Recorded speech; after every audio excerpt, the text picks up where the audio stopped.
नमस्कार, मी संकेत आणि आपण पाहत आहात मुंबई आउटलुक। आज दिनांक 22 मे 2025 पाहूया टॉप 10 घडामोडी। मला शक्य असेल तेवढ्या कार्यक्रमांना मी जाण्याचा प्रयत्न करत असतो। कार्यकर्ते पदाधिकारी मला बोलवतात, मी जातो, लग्नात जातो, पण नंतर जर कोणी सुनेला त्रास देत असेल तर त्यात अजित पवारांचा काय दोष? मी त्यांना असं करायला सांगतो का, असा प्रश्न उपमुख्यमंत्री अजित पवार यांनी वैष्णवी हगवणेच्या मृत्यू प्रकरणावर बोलताना उपस्थित केला आहे। वैष्णवीचे सासरे राजेंद्र हगवणे हे अजित पवारांच्या पक्षाचे पदाधिकारी आहेत, त्यामुळे अजित पवार स्वतः या लग्नात देखील उपस्थित होते। त्यावर सुरू असलेल्या चर्चांना उत्तर देताना आज अजित पवार यांनी ही प्रतिक्रिया दिली आहे। एका कार्यक्रमात ते बोलत होते। यावेळी राजेंद्र हगवणे याच्यावर कठोर कारवाई करत त्याची पक्षातून हकालपट्टी देखील केलेली आहे।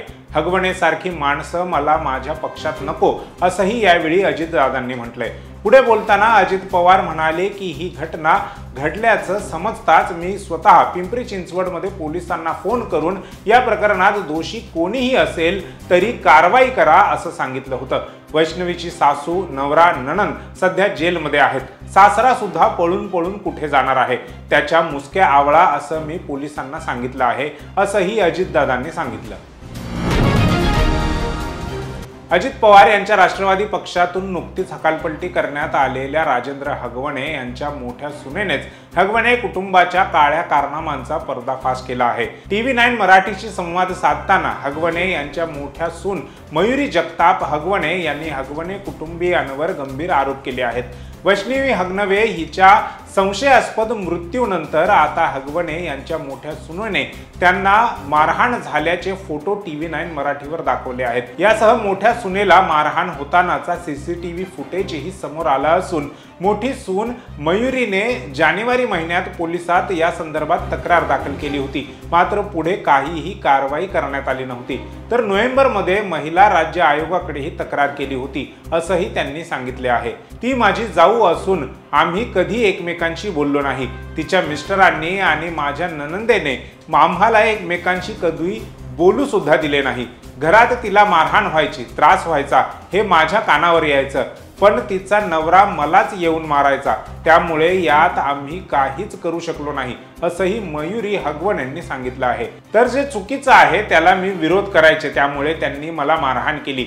मी माझ्या मिस्टरांनाही सांगितलं, त्यानंतर आम्ही वेगळे राहायला लागलो, असंही मयुरी हगवणे यांनी सांगितलं। पुण्यातील वैष्णवी हगवणे यांचा संशयास्पद मृत्यू झाल्याची बातमी समोर येताच एकच खळबळ उडाली आहे। राजकीय वर्तुळात या प्रकरणावर प्रतिक्रिया देखील समोर येत आहेत। वैष्णवी हगवणे ही अजित पवार यांच्या राष्ट्रवादीत असलेले राजेंद्र हगवणे यांची सून असून राजेंद्र हगवणे यांची पक्षातून नुकतीच हकालपट्टी करण्यात आली आहे। अशातच राजेंद्र हगवणे यांची मोठी सून मयुरी जगताप हगवणे यांच्याकडून हगवणे कुटुंबियांच्या काळ्या कारनामांचा पर्दाफाश करण्यात आला आहे। तर सामाजिक कार्यकर्त्या अंजली दमानिया यांनी वैष्णवी हगवणे हिचे छळ केल्याचे फोटो थेट ट्विट केले आहेत। वैष्णवीचे सगळ्यात जास्त हाल तिच्या नंदेने म्हणजेच करिश्मा हगवणे करायच्या आणि त्यांच्यामुळेच सासू लता आणि राजेंद्र हगवणे हे दोन्ही सुनांना छळायचे अशी माहिती मिळाली आहे, असे दमानियांनी ट्विट करत माहिती दिली आहे। अमृत भारत स्टेशनच्या अंतर्गत बेगमपेठ रेल्वे स्थानकाचा पुनर्विकास करण्यात आला आहे। विशेष म्हणजे आता केवळ महिलांद्वारेच हे स्टेशन चालवले जाणार आहे। देशातील हा एक महत्त्वाचा आणि पहिलाच प्रयोग आहे। आज या पुनर्विकसित स्टेशनचं उद्घाटन करण्यात आलं। यावेळी केंद्रीय मंत्री किशन रेड्डी यांनी या स्टेशनच्या कार्यावर प्रकाश टाकला, तसेच स्टेशनच्या विकासासाठी आलेल्या खर्चावर आणि सरकारच्या आगामी योजनांवरही रेड्डी यांनी भाष्य केलं। तसेच हे स्टेशनचा कारभार फक्त महिलाच चालवणार असल्याचंही रेड्डी यांनी स्पष्ट केले। केंद्रीय मंत्री किशन रेड्डी यांनी यावेळी महत्त्वाचे मुद्दे मांडले। यंदा रेल्वे बजेटमध्ये तेलंगणासाठी 5,337 कोटी रुपयांची तरतूद करण्यात आली आहे। त्याशिवाय 42,219 कोटींच्या योजना सध्या प्रगतीपथावर आहेत। प्रधानमंत्री नरेंद्र मोदी यांनी कोमुरवेली रेल्वे स्टेशनच्या निर्मितीला मंजुरी दिली आहे। हे रेल्वे स्टेशन यंदा दसऱ्याच्या वेळी कोमुरवेली मल्लन्ना भक्तांना समर्पित करण्यात येणार आहे, असं किशन रेड्डी यांनी सांगितले। मला काल मीडियाने विचारले, तुम्ही म्हणाले होते की जहां नहीं चैना वहां नहीं रहना। मग मी म्हणालो देर आए दुरुस्त आए। काही लोक थोड्या वेळ या घरात तर थोड्या वेळ त्या घरात असतात. अशा लोकांना हे दुःख कळणार नाही. मागच्या मंगळवारी आमची बैठक झाली आणि तेव्हाच ठरलं होतं की शपथ घ्यायची आहे, पण मी कोणालाच नाही सांगितलं, असा गौप्यस्फोट यावेळी छगन भुजबळ यांनी केला. पुढे बोलताना ते म्हणाले की मोदी साहेब आणि केंद्रीय गृहमंत्री अमित शहा यांनी त्याच वेळी सांगितले होते की दुरुस्ती करायला पाहिजे. मुख्यमंत्री देवेंद्र फडणवीस यांनी देखील प्रयत्न केले. माझ्यापेक्षा जास्त आनंद तुम्हा सगळ्यांना झाला. हा साप शिडीचा खेळ आहे. थोडं वर गेलं की खाली देखील येतं, चालूच असतं. त्याला कोण काय करणार. कधी कधी अशा गोष्टी पण घडतात ज्याचा तुम्ही कधी विचारही केलेला नसतो. पुढच्या निवडणुका आपल्याला जिंकायच्या आहेत. आम्ही जेलमध्ये अडकलो होतो तेव्हा देखील आत बसून आपले लोक सभापती केले. तुम्ही जर अजितदादांच्या जागा जास्त निवडून दिल्या तर फायदा आहे. आता सगळ्यांना बरोबर घेऊन निवडणूक लढायची आहे. अजितदादांनी सुद्धा सांगितलं आहे की सगळ्यांना घेऊन पुढे जाणार. सगळ्यांना सोबत घेऊन महानगरपालिका, जिल्हा परिषदची निवडणूक लढायची आहे. निवडणुकीत सगळ्यांना संधी द्यावी लागेल. पडला तरी चालेल, पण तो घटक आपला आहे. सगळ्यांसाठी प्रयत्न करायचे. तुम्ही सकाळपासून संध्याकाळपर्यंत लोकांमध्ये राहायला हवं, असंही यावेळी छगन भुजबळ यांनी म्हटलं आहे. पुण्यातील विवाहिता वैष्णवी हगवणे हिच्या आत्महत्येनंतर राज्यात एकच खळबळ उडाली आहे. तिच्या लग्नात माहेरच्यांनी तब्बल 51 तोळे सोने दिले होते. तसंच एक फॉर्च्युनर कारही दिली होती. मात्र सासरच्या मंडळींच्या जाचाला कंटाळून तिने जीवन संपवलं आहे. याच प्रकरणात आता शासनाचे प्रतिनिधी म्हणून मंत्री उदय सामंत यांनी वैष्णवीच्या कुटुंबियांना मोठं आश्वासन दिलं आहे. वैष्णवीच्या कुटुंबियांची भेट घेतल्यानंतर उदय सामंत यांनी माध्यम प्रतिनिधींनी विचारलेल्या प्रश्नांची उत्तरं दिली. हा नीचपणाचा तसेच क्रूरतेचा कळस आहे. या प्रकरणात ज्यांचा हात आहे त्यांना कठोर शिक्षा होईल असे आश्वासन सामंत यांनी दिले आहे. तसेच अमुक व्यक्ती एखाद्या पक्षात असली म्हणजे त्या व्यक्तीला काहीही करण्याची परवानगी मिळत नाही, असंही सामंत यांनी म्हटलंय. हा निगृणतेचा कळस आहे. हा अमानुषपणा आहे. मी राजकीय पुढारी आहे, मी नेता आहे, मी कुठल्या तरी पक्षात काम करतोय म्हणून मला अशी कुकृत्ये करण्याची मुभा आहे, असं चित्र भविष्यात निर्माण होऊ नये यासाठी वैष्णवी हगवणेच्या आत्महत्या प्रकरणात पोलिसांनी कठोर कारवाई केली पाहिजे. आरोपींना शिक्षेपर्यंत नेलं पाहिजे, असं मतही उदय सामंत यांनी व्यक्त केलं आहे. अशा प्रवृत्ती ठेचल्या गेल्या पाहिजेत, हीच आमची भूमिका आहे. या प्रकरणात ज्या 2 व्यक्ती फरार आहेत त्यांचा शोध घेण्यासाठी 6 पथकं तयार करण्यात आली आहेत. पुढच्या 24 तासात त्यांना तुरुंगात टाकण्यात पोलीस यशस्वी होतील, असंही सामंत म्हणाले. महाराष्ट्र विधानमंडळाच्या अंदाज समितीचा 3 दिवसीय दौरा धुळ्यात सुरू झाला आहे. या दौऱ्यात शासनाची जी विकास कामे झाली आहे ती योग्य प्रकारे झाली की नाही ते तपासण्याचे काम अंदाज समिती करत असते. परंतु धुळे जिल्ह्यात या कामांमध्ये प्रचंड घोटाळे झाले आहेत, भ्रष्टाचार झाला आहे. यामुळे शिवसेना नेते आमदार अर्जुन खोतकर यांना ठेकेदारांना काळ्या यादीत टाकण्याची धमकी दिली. त्यानंतर 15 कोटी रुपये जमा करण्याची जबाबदारी एका कंत्राटदाराने घेतली. गेल्या 3 दिवसांपासून ही रक्कम जमा होत होती. 5 कोटी रुपये जमा झाले होते. उर्वरित 10 कोटी नंतर जमा होणार होते, असे राऊत यांनी म्हटले आहे.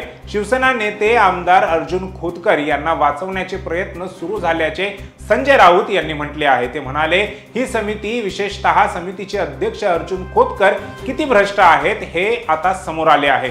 15 कोटी जमवण्याचा प्रकार उघड झाल्यानंतर खोतकर यांना वाचवण्याचे प्रयत्न सुरू झाले आहेत. परंतु हे प्रकरण आता ईडी आणि सीबीआयकडे देण्याची गरज आहे. पाकिस्तानसाठी हेरगिरी केल्याचा आरोप असलेली हरियाणाच्या हिसारमधील ज्योती मल्होत्रा हिला अटक करण्यात आली असून पंजाब पोलीस तिची कसून चौकशी करत आहेत. त्यातूनच रोज नवनवे धक्कादायक खुलासे समोर येत आहेत. पोलीसही तिच्या या कारनाम्यांमुळे हैराण झाले आहेत. भारतातील संवेदनशील माहिती पाकिस्तानला दिल्याचाही आरोप ज्योतीवर आहे. याच ज्योतीबाबत आता आणखीन एक नवी माहिती समोर आली आहे. ती म्हणजे गेल्या 2 वर्षात ज्योतीने तब्बल 4 वेळा मुंबई वारी केल्याचे उघड झाले आहे. गणेशोत्सवाच्या काळातही मुंबईत येऊन तेथील गर्दीचे विविध ठिकाणांचे फोटो, व्हिडिओ तिने काढल्याचे समोर आले आहे. राजा शिवाजी या सिनेमाची घोषणा रितेश देशमुखने 19 फेब्रुवारी 2024 रोजी शिवजयंतीच्या दिवशी केली होती.